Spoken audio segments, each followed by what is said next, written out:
The greatest thing about working on a Spider-Man game is that you're working on a Spider-Man game.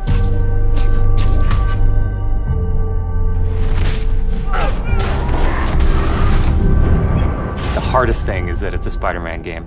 We really care about storytelling here at Insomniac.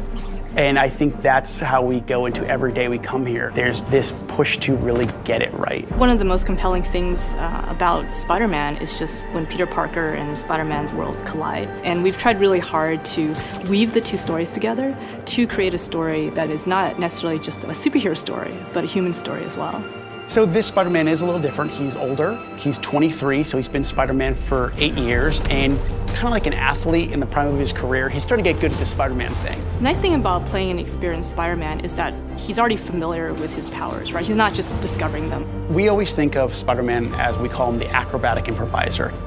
He's looking for not only how he can take advantage of the way the enemies are positioned, but what around him. Could he use this object to grab with his webs and throw it at an enemy? We want people to not only see the enemies in front of them, but the environment around to take advantage of both of them. He also knows that the criminals out in the city know how he works as well, so he's got to mix it up. So even though he is more experienced, the challenges are going to be bigger than he's ever faced before.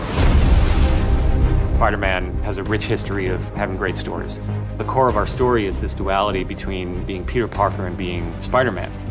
What's cool about Mr. Negative is that he also has a duality. He's got his positive side as Martin Lee, who runs the homeless shelters in the city, but he also has his negative side. When Peter makes the connection that the leader of the inner demons is the guy who my aunt works for, we got the perfect collision of those two worlds. So many people have their own vision of what Spider-Man should look like, what he should sound like, and in the end, we just have to put a new and fresh twist on who he is. And for us, it's really, really important to deliver those big spectacle moments, those near impossible scenarios that only someone like Spider-Man can survive, and put you in that action. You got this, you got this, you got this! We understand what this character means to people in here, and we're making this game with a lot of heart, and we're going to do whatever it takes to give people the ultimate Spider-Man experience, the game that they've been waiting for.